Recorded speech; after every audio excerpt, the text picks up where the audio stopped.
Hello and welcome to the Maine Group Monday webinar, welcoming all of our audience today. You are joined today by myself, Meeta, Sahni, and our Director of Recruitment, Carly Stevens. Hi, Carly. Hi, Meeta. Hello, everybody. Really good to have everyone on board. And just whilst everyone is joining the room, I thought I would start by doing some of the housekeeping and just to give you all, our first-time viewers, an insight into how we run a Maine webinar. So Carly and I are really pleased to be able to engage with our candidate community.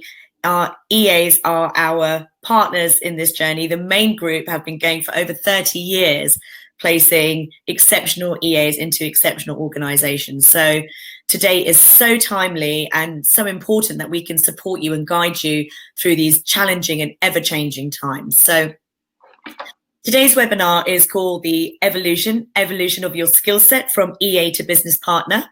Carly, you are the knowledge with over 15 years of experience. You really have seen this in real time. And hello to Georgina from Buckinghamshire. Thank you for joining today. As everyone can see, we are interactive. We've got a chat box to the right. Please use this chat box. We want to hear your thoughts, your comments, any questions. Carly, what kind of things do you want people to put up on the right? What would you like to see there?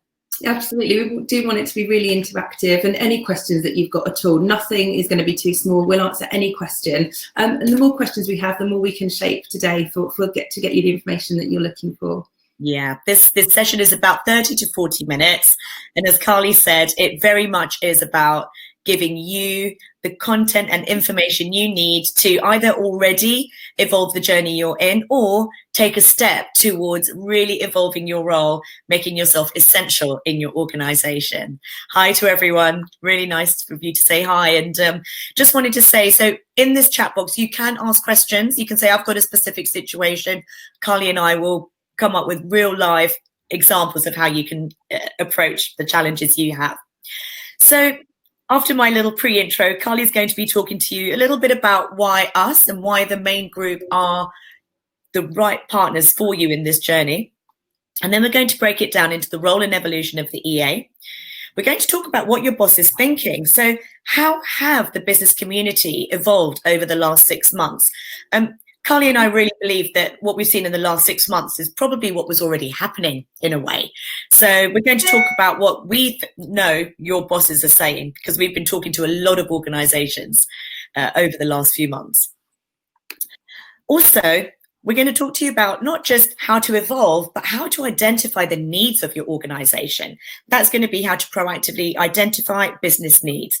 And then finally, but what is probably going to be the predominant part of today's webinar, Carly is going to bring to life the top skills and responsibilities that you will need to have in place to evolve you and elevate you to business partner. And Carly, you've actually put together some case studies for that, haven't you? Absolutely. Yeah, these are real life case studies of EAs who have evolved their role in various different ways, which we're going to share today.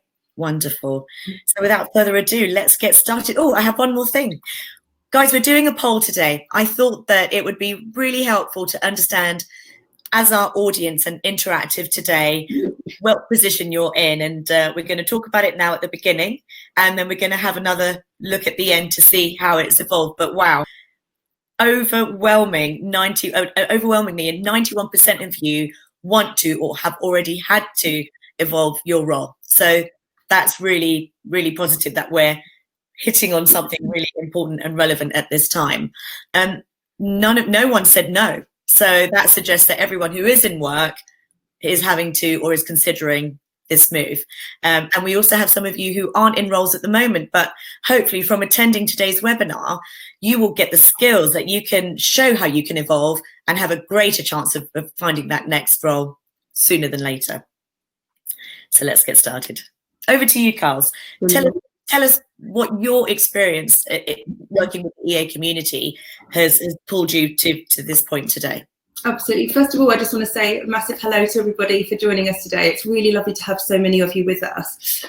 As Meeta said, we've been working really closely with the executive assistant community for over 30 years.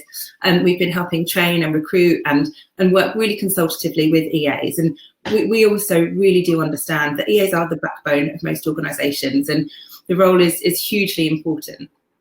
Very much so. We've recruited EAs, we've trained EAs, and over 30 years, one thing that hasn't changed is when the EA's director goes away, nobody misses them. But when the EA is gone, everything falls out of place. So it really is a key critical role.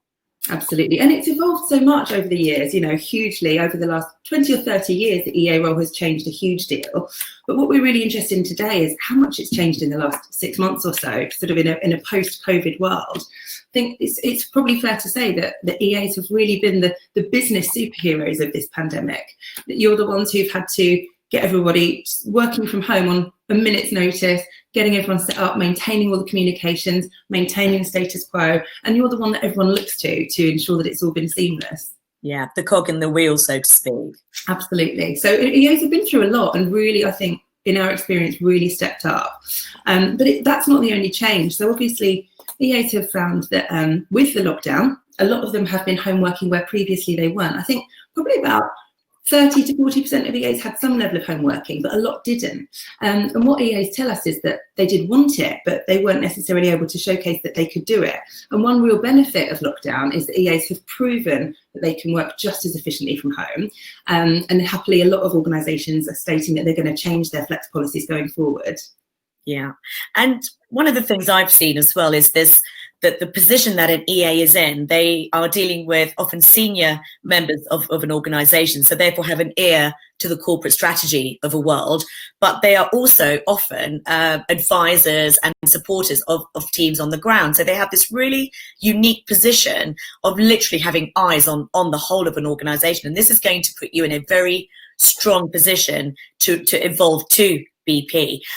Carly, while we're talking about business partners, can you define that for us? Because I don't want to have a term that everyone thinks it's one thing when it isn't. So what would you define a business partner to be? Absolutely. So what we mean by business partner is anyone who's responsible for a certain area of the business, where if you're a business partner, whatever business area it is you're responsible for, you're making recommendations, you're giving guidance to the business, your recommendations are accepted, and you have got responsibility for making sure that those decisions are correct. So we're talking about autonomy, and we're talking about really leading these areas that you're managing. And again, I think that EAs are such strong business assistants. Their commerciality evolves so quickly because they truly understand what the priorities of an organization are. Very often, other members of a business, even sometimes people in finance who are creating spreadsheets and doing analysis, won't necessarily understand the top 3 corporate objectives of a business, but EAs will have that knowledge and information. Okay. And so you can really guide, the organization towards success. Absolutely. It's invaluable, the amount of knowledge that an EA has to possess at any one time. And as you say, their proximity to that information and their proximity to leadership allows them to have really great conversations about evolving their skill set. Thank you. So in light of the pandemic, there's been other changes as well, which has been really well documented. First of all, when EAs have been working from home, their role has changed, but also the way your executives have been working has changed a great deal as well. A lot of them have been having to manage working from home. They might have childcare issues. There's a lot of things that mean the executives have changed the way that they work as well. So that's meant EAs being even more agile in assessing what they need to do to change and keep up with the new way that their executives want to work. For example, one of the executives that I've been speaking to, in businesses trying to keep running, is that what was left to other people, what was left to the other half, dipping in and out of personal life, executives need to present that fully present 100% availability, whilst, as you said, juggling many different things. But the EAs aren't doing travel as much, but they are doing coordinating, sending emails, being the face or being the online face of the executive, far more than they might have been before when they were almost facilitating the executive to do that work. They've actually had to step forward one step in that space. Absolutely. I think travel has probably been the biggest change that EAs have seen. I think previously, we would find that an average EA might spend 30 to 95% of their time booking global business travel. So with travel coming to an almost complete standstill globally for the first time ever, that's obviously had a huge knock-on effect. And actually, we've been talking to a lot of EAs who were worried about the impact that was going to have on their role. It means that their work has been suddenly decimated. They've got much less to do, and the work has been less interesting because instead of doing global itineraries, they're just setting up Zoom meetings. And this is something which has been a challenge for some EAs. It also makes them nervous that their role doesn't feel as though it's as in demand, and therefore is it at risk. I know we've had a lot of conversations with organisations about how they want to structure their world, and that's why we feel that this webinar is so key, because you hold so many skills, so much knowledge and information. We want to help you funnel that and then showcase it for success and stability in your role. Exactly. And actually what we're saying is that although there has been a huge change to the role, rather than seeing this as a challenge, it's a great chance to see it as an opportunity, because there might have been EAs who had the skill set to take on more, they wanted to take on more, the business needs were there for them to take on more, but because they were so busy doing the day-to-day, they didn't have the bandwidth. So what the pandemic has created for the EA is they've got the bandwidth and they can now actually make a case to take on more, which is actually really exciting.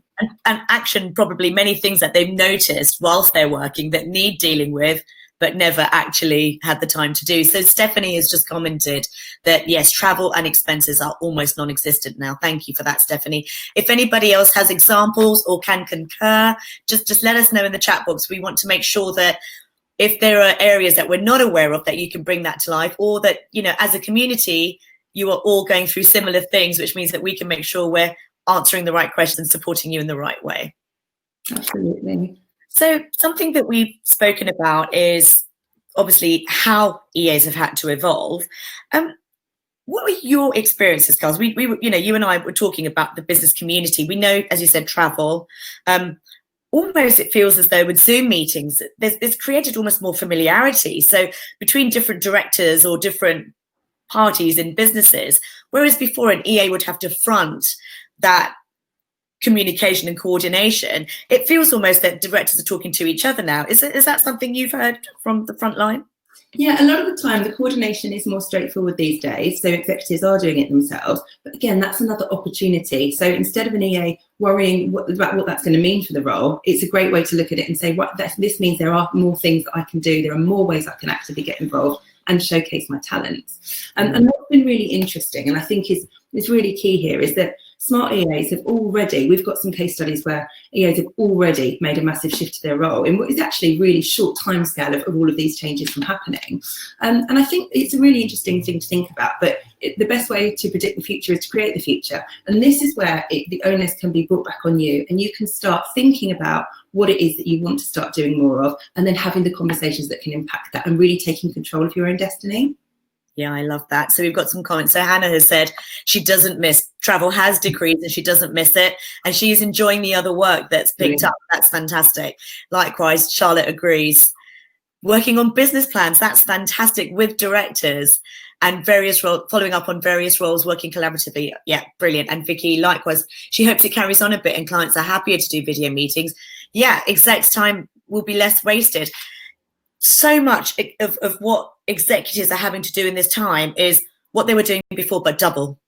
So all of a sudden, their time to prep for a meeting will be diminished. Often they prepped on the way to a meeting. So now they don't have that time. You can help them with that.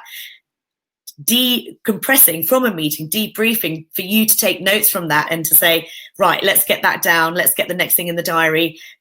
It really is shifting how you add value. So that's really, really good feedback. Thank you. Exactly. And actually, just picking up on that point there, Vicky, I think all the predictions are showing that business travel won't go back to the way that it was previously. I think there's various reasons for that. A lot of people, first of all, are just finding out that they don't necessarily need to go to Paris weekly for an internal meeting with their direct reports. That can be done on Zoom and can be done effectively. I think there's a huge climate reason for it as well. I think if people realise that they don't have to be doing so many miles each year, then there's benefits. Exactly. So yeah, I think the predictions say that actual business travel levels won't go back to even 75% until 2022. So this is set to stay. Yeah, and it would be good to find a new way of doing business in a greener climate, wouldn't it? Absolutely. Again, giving everyone more time, which is what we're so poor of here in London. Exactly. I know that the other thing that bosses are thinking, and again, probably unable to share with many, is their uncertainty, is not confusion, but just a lot of information coming at them that they need to, again, decompress, structure in a way that becomes a strategy, and allow them to communicate that with other members of their senior leadership team as well. So in the positions you're in, always listening, always absorbing what's going on, and asking your exec, do they need the support to bounce off you and you can help them decompress a little bit? Almost reverse coaching. We know that coaching is not about coaching up or coaching down. It's really just being there as a sounding board. That is a really key role of an EA. And again, with the time that's been created, will allow you to help them be more efficient in what they're doing and how they're doing it. That's so true, Meeta. I think EAs have always been a sounding board for their executives, but I think now more than ever, the executives are having to second guess themselves. They're needing to seek alternative opinions about how things are being perceived and whether things are being done the right way, because it's been moving at lightning speed. And the EAs are almost there to be the eyes and ears and say, actually, yeah, this is working, this isn't, and this is what I advise, even more so than before. Yeah, and so really understanding, again, as we said, what the business objectives are of your organization now, as we're coming out of, I don't think we're coming out of COVID, but we're coming out of this lockdown mentality as businesses and organizations, and how you can help your leaders drive that forward is key. And Carly, in terms of roles that organizations are restructuring and letting go, I think in other support roles, there's been more of a decrease. I think in the EA role, there's still been a lot of sustainability. What's your experience? Yeah, absolutely. I think that, as we know, restructures are happening at the moment, and that is inevitable. I think EAs are in a position where they've got so much knowledge about the organisation. They've got such a varied skill set. I think most organisations are saying, let's find a way to retain these EAs and develop their skill set, and that is what most organisations, especially the smart ones, are looking to do at the moment. Yeah. And in terms of, we've talked about what businesses are saying, we've talked about the experience of EAs and what they must be feeling, and got some feedback. What's the practical ways that, this is something I've been thinking about, especially having my own support and thinking about the fact that they are my right arm. I believe that a really aligned EA executive relationship doubles the output of an executive. But all of a sudden, the executive's role has shifted. How can the EA be systematically thinking about what gaps are in the business, what business needs are? I've been talking about sitting and listening, but I thought it'd be quite good for us to talk about some of the ways that they can actually start to tangibly identify needs in that space. Absolutely. And I think this is the key thing here, is that every EA and every organisation is going to be different. And as an EA, you will know better than anybody what areas it might be that you want to get involved with, what business needs there are that that you could have an impact in. So it's really about spending a bit of time, maybe doing a bit of a mind map, a day when you have got a bit of headspace, and sitting there working out what these gaps might be. And I think that's the first step. So you can start presenting a really strong business case that's backed up by knowledge. Yeah. And you'd be surprised where your information is coming from. Absolutely, confidentiality has to be considered first and foremost. Anything that you might want to discuss with your exec that they mentioned in a senior meeting, got to be quite cautious about how you present that, but also to, get their permission and say, look, there's some things I've observed. I want to talk to you confidentially about this. But other areas that you can glean information is look at your organization. You will know the roles that have had to be restructured. You will know whether people have gone in HR or finance or front of house or operations. Make a list in your organization of every role, every area that has had to consolidate, because that will be opportunities for you. Also, you're in that really complementary position of being able to not only understand senior level requirements and business strategy, but also you have an ear to the ground with the bigger team in the organization. Listen to where the challenges are and just make notes. I think, it's really good practice to start just making a list every day of the challenges that are being presented, or just what people are talking about. And over a few days, over weeks, you'll start to notice patterns, and then you'll have a tangible business case for you to take back to your exec to explain not only what you want to offer, but where that's coming from. And always analyze for your organization. Look at every management report, look at information, read about your sector, become experts in what your organization does.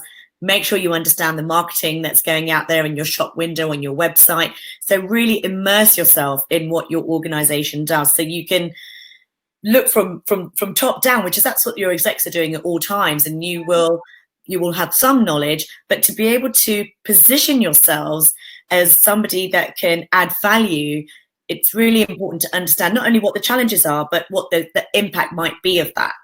And you can ask your exec questions, but coming from an informed place of, I noticed, therefore I picked up that this might be a challenge.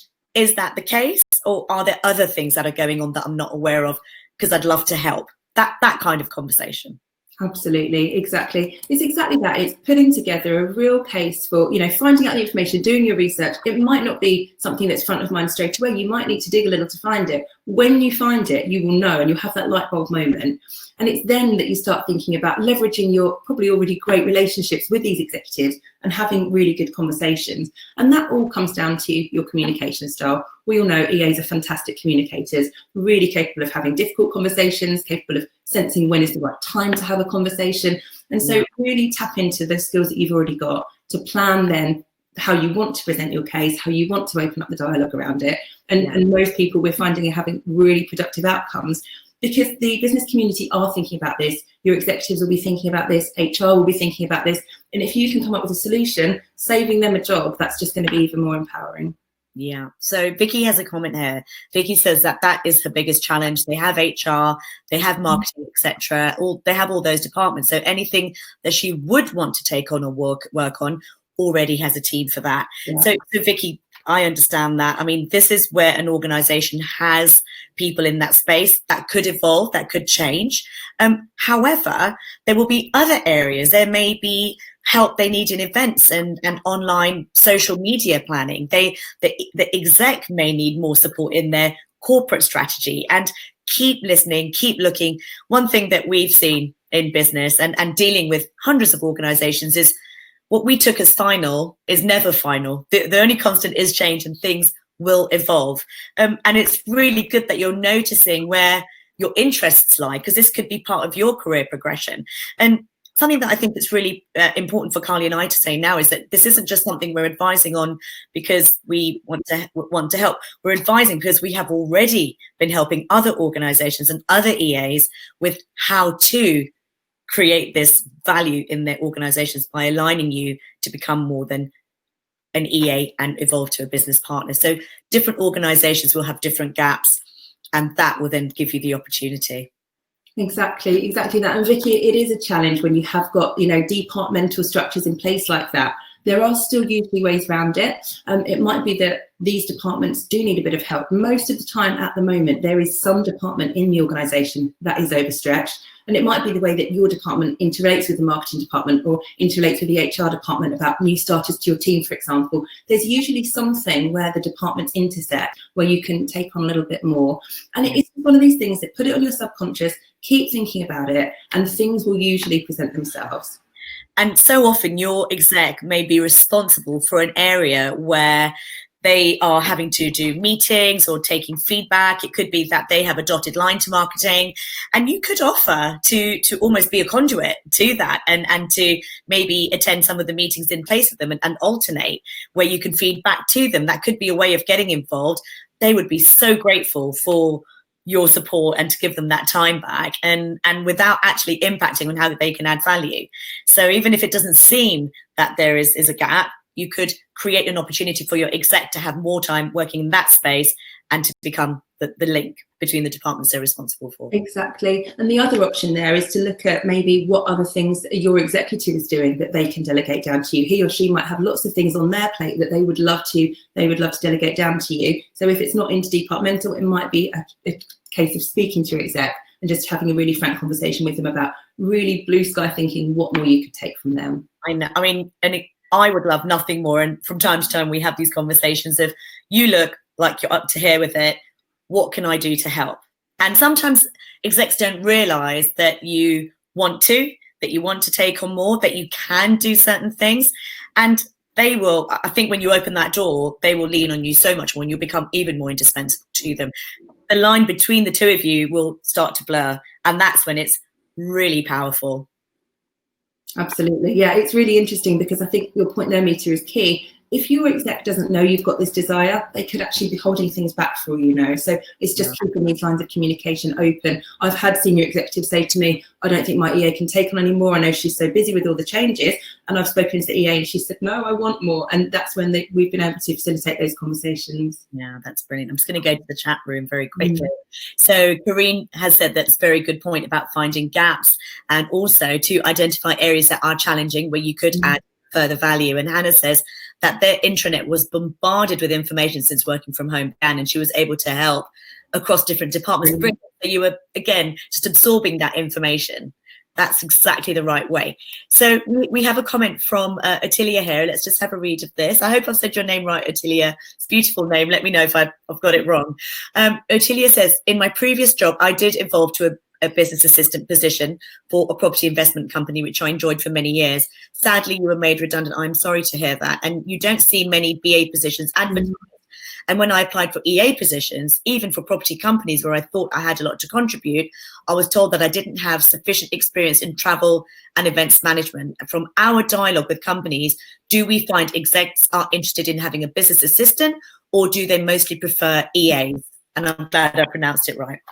Thank you. Yeah, that is such a great question. And interestingly, you will rarely see these business assistant roles advertised. What normally happens is that you create them when you're in the role. Most of these roles are created internally from within when you've proven what you can do. And I think that's largely because it's such an undefined role, the role of business assistant, EA, who's also a business partner. And sometimes executives and organizations don't even know that these roles and these skill sets exist. So what we do find is if you are struggling to find a great BA role, like you've mentioned, it's worth taking an EA role and then looking at how you can expand the role once you're in. And I think what Attilia was saying is that they don't feel she has the right experience. And it may be that you would need to define your resume with an EA title, and perhaps in the points to talk about working as a business assistant. That way you can define what is specific for the role first and foremost, but then show them how you have evolved your skill set to assist the exec down the line, and that might help them understand. And I'll tell you one thing though, once an exec has had a business assistant, there's no going back. They can truly pull that value from you and you can truly deliver it. So really, I think it is about, as a community, as a sector, the EA world, defining and improving their execs' ability to see how they can get value from them. Absolutely. That's actually when we do tend to see these BA or BP roles advertised. It's when somebody's had that before, they don't want to go back and they need to recreate that. And that's when normally these roles are advertised from the outset like that. It's very true. Yeah. Well, Carly, we've promised a 30 to 40 minute session and we're 27 minutes in and we haven't even got to the chunk of what we want to talk about, which really is the top 10 skills and responsibilities that you've defined from your experience that you feel will elevate an EA into a business partner, and most importantly, future-proof their role, and hopefully, therefore, future-proof an organisation in these difficult times. Absolutely. And let's say there are so many things that EAs can take on, but these ones we found are the ones that we've seen a real trend for. Some of these started pre-COVID, a lot of them happened, since the last 6 months. So a lot of these are really real-time examples. I think it's important to say here that becoming a business partner doesn't necessarily mean walking away from your EA responsibilities. In some cases it does. Some of these case studies that we've got, the EA has ended up replacing their role because they've gone so far into the new remit, which has worked really for them. But in more cases, the EAs have maintained their original remit. They love being an EA. They've just taken on extra responsibilities alongside it. So there's different ways of doing it. Yeah, and I hate to talk about Netflix on a Monday morning, or do I love to? But they always talk about Donna from Suits, and I'm sure you all know about Donna. She literally is the right hand of Harvey, and she actually evolved into ops director at some point because she showcased her ability not just to support but also to influence, and that is huge in this space, isn't it? So, Carly, you've picked 10 different areas. How would you like to go through this? We've started off with team management and chief of staff. We've talked about procurement and supplier management. Then you've covered off technology, culture, project management, HR and recruitment, finance, marketing and events. So that's quite a broad set of skills. Absolutely. So basically, we're looking at most of the corporate services arenas, and these are the ones that EAs have gone into. But actually, there was one example where an EA crossed over to become a fee earner as well, which I thought was just quite interesting to put in there. If that's what you're looking to do, it's really nice to hear that it's not out of the question. This was actually working within a management consultancy, and quite a large one at that. They started off as an EA, they started taking on more project work, and eventually crossed over into becoming a fee earning consultant as well. So there are so many ways that you can go, but the 10 that we've identified, they do tend to be the most common ones that we've seen in recent months. And I wanted to say, actually, before we go into this, please don't feel that you have to take notes. We are recording this session. We will send the session out to you. So if you feel that you want to look back and just make some notes from the recording, then that might be a better use of your time. But go ahead, Carls, let's do this. Yeah, absolutely. There'll be loads of information to send you. And obviously, if you have more questions afterwards, me and Meeta are always available. So yeah, absolutely. And we'll have all our contact details at the end of this session as well. So the first one, team management. I mean, a lot of you might find that you already have line management responsibilities, but this scenario actually happened in the last 6 months. It was during COVID. There was a senior manager that was put on furlough, and the senior leadership team who were remaining were debating how they were going to line manage these 4 executives. And they needed somebody who knew the business structure, they knew what KPIs these executives had. Now, the EA was actually taking the minutes at this meeting. She saw the opportunity and she made the suggestion that she could line manage these people. She already line managed a receptionist. She had line management responsibility previously, and she made that suggestion and they took it on. So she was asked to manage these 4 in the interim. Brilliant. And I do want to say as well, if there are any skills that anyone feels that they would like to upskill on, we have created a whole suite of training e-learning modules called the Maine Masterclass, which we'll also make available in our follow-up email. So if there's anything that you think, yes, I'd like to learn that, then we have the knowledge and expertise for you as well. Absolutely. In this case, we actually provided the EA with some line management training. She'd done it before and she'd managed her own admin team before, but she was now managing executives, which was a slightly different scenario for her. So she just wanted to find that confidence by going on a course. It was just a 2-day and she really gained a lot of skills from that. Yeah, brilliant. So that's just one example. Another one which is really common, which a lot of you would have heard of, is where an EA becomes like a head of operations. And this is a really exciting development. This case, it was actually a scenario pre-COVID, and it was an organisation that had started off small. So the EA was responsible for everything at that point. She was the EA. She was also the office manager. She did all of the operational gambit. What happened was the business grew, and they'd got to a much bigger size. They got to about 75 staff, and she realised she really needed to split out the EA role from the OM role. So what she did was she hired another office manager, and then she carried on doing the EA duties. Again, the company got bigger, and it was established that they needed another EA, and she then elevated her role to head of operations. She replaced herself and then line managed herself and the office manager. Great. That's a Donna scenario right there. Exactly. And we've got Charlotte here saying, I want to be Donna. Don't we all? Absolutely. I know, she's awesome. Beck wants to be Donna and Harvey, I tell you. Yeah, exactly. Tell me about the next area, Carly. So when you talk about head of operations, we also have this chief of staff title. Would you say that is similar, or is that different? Quite often that feeds in. You might have somebody who's the head of operations. They also quite often take on a chief of staff role. And it's actually what a senior exec, often a CEO, really needs. They need someone to be their eyes and ears. They need somebody who has got line management responsibility, somebody who's not just advocating for the CEO, but actually has the authority themselves. And that's why a lot of people put these roles in place. Okay, fantastic. And then next we had a really interesting one, which was somebody getting more involved in procurement and supplier management. So this was quite complex because this organisation, they would rely on their supplier relationships, but it wasn't just that. It was about looking after the contracts, about ensuring that they were driving value from their suppliers. They had a procurement person. They were put on furlough. So this EA stepped up and said, I'm actually really interested in procurement. I really want to get involved with it. So she's created a whole new role for herself.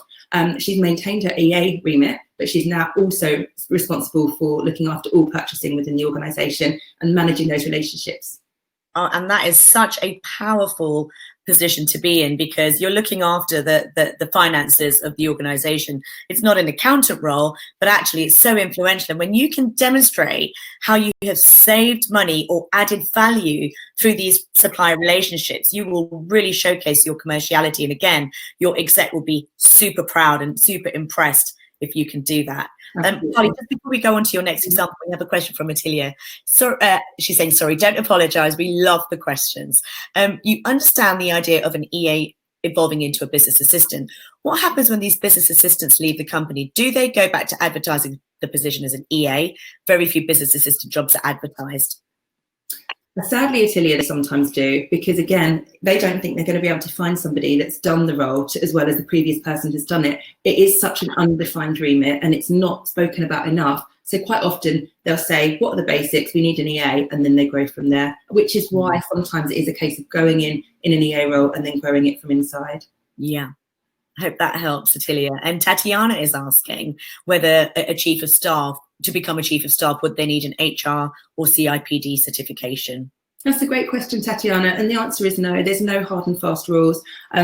No, absolutely not. Even for an HR role, you don't necessarily need a CIPD qualification. You could be qualified by experience. Essential, absolutely. And don't feel like because you haven't got these qualifications that you can't take on these roles. It shouldn't be a barrier, and it rarely is in most organisations that we speak to. Yeah, very much so. Okay, let's hear the next one. I love this.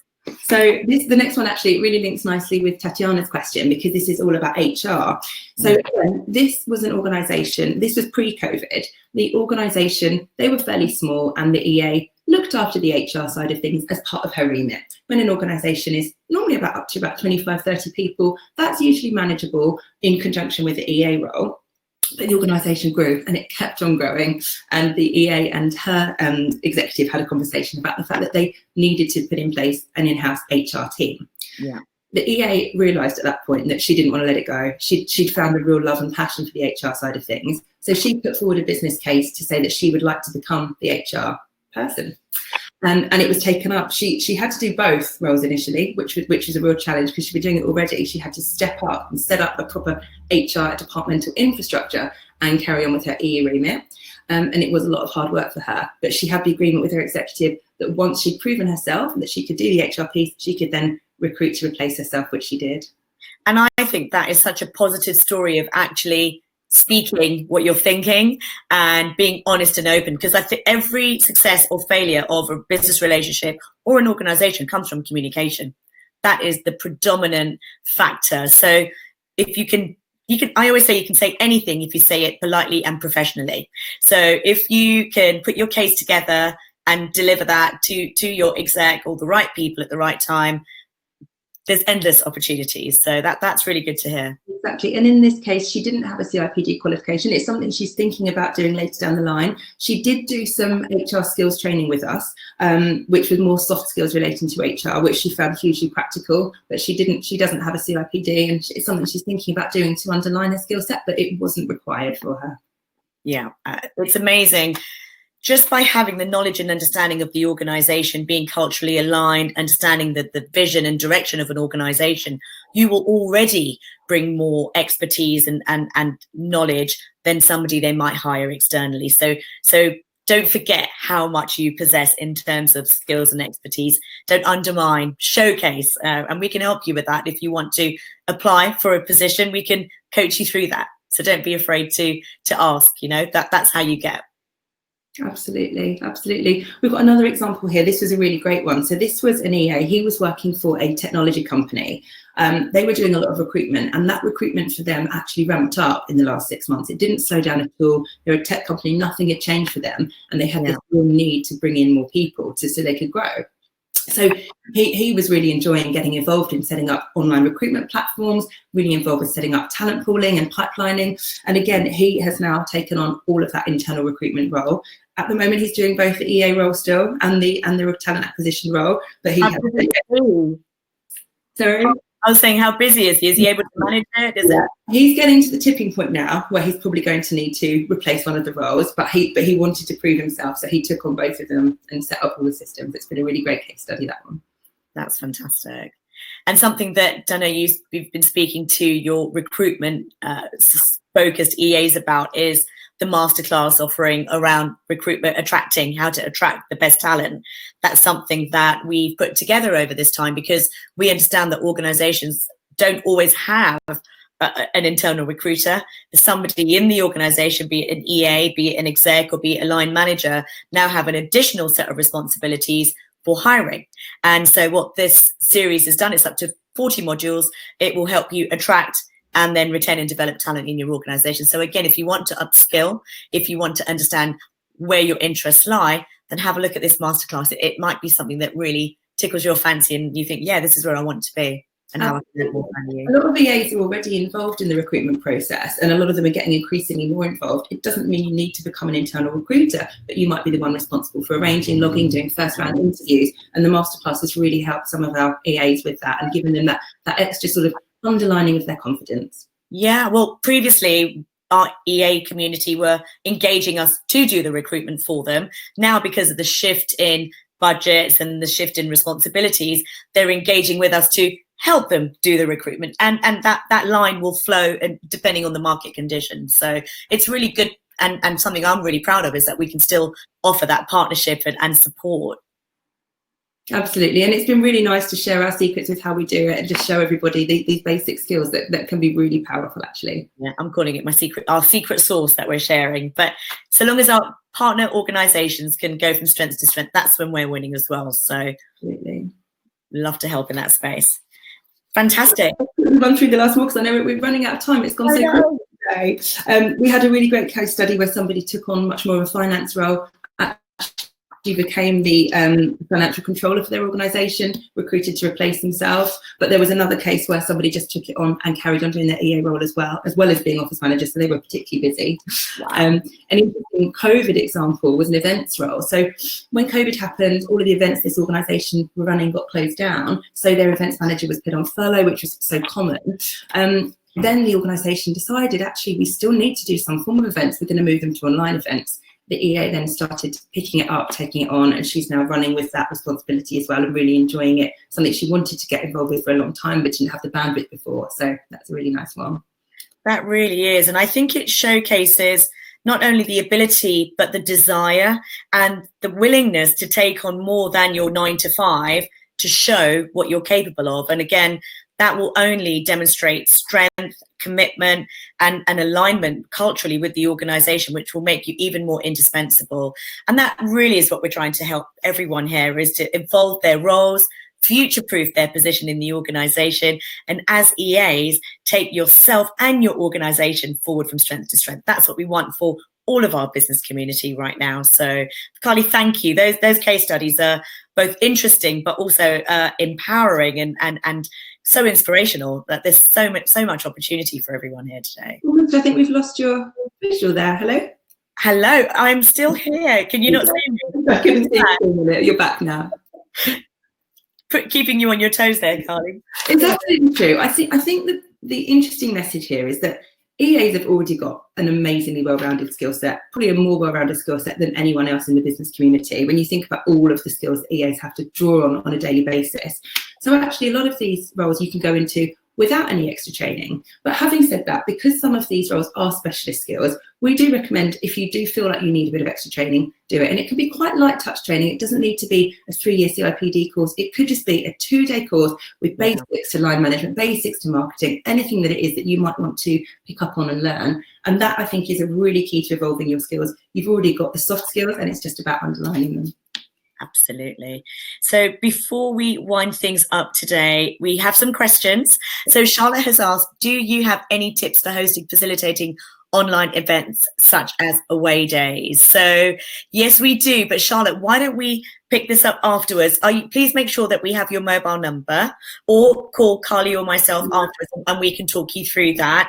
We're just conscious of time because we know that everyone has given up time in what seems busier than ever diaries at the moment, with everyone taking on new responsibilities. Our main masterclass is also available. That includes how to recruit, how to attract, how to retain and develop. Where needed, you might have to support your execs on exiting and restructure. So we've got some training modules on that as well. And we've got a full suite on business soft skills, which can really help with these 10 areas that Carly's been speaking about today. So if any of that is of interest, we will make sure that the follow-up recording today will come out with links to that. Carly and I are here to support you. You are our business community and we want to make sure you're thriving. So before we tie up, I also just want to say a big thank you to Miss Jones. They are an EAPA lifestyle and support support magazine, an online lifestyle magazine, and they are fantastic. Just want to say thank you to Lisa and all her team, and we will add the link to that. So if you weren't from that group, we will add the link to that so that you can also gain from all of their knowledge and expertise of the EA and PA community. Carly, anything you want to say before we wind up today? Yeah, say thank you. We've had such a lovely turnout. We've had lots of really lovely comments and questions. Charlotte will definitely give you a call and talk to you about that later. And honestly, anybody who wants to chat, please pick up the phone. We love talking about all these things. And as Lisa said, we'll send you out all of the supplementary information that you need. Very much so. So finally, before we say goodbye, the poll on how do you want to or have you ever had to evolve in your role, 88% said yes. Only 2% said no, and 9% said they're not currently in a role. So I'm really hoping that everyone here has had a takeaway that they can apply in their world and go from strength to strength going forward. Wonderful. Carly, thank you so much for your expertise. And thank you to everyone for joining. We hope to see you again soon. Bye, everybody. Bye.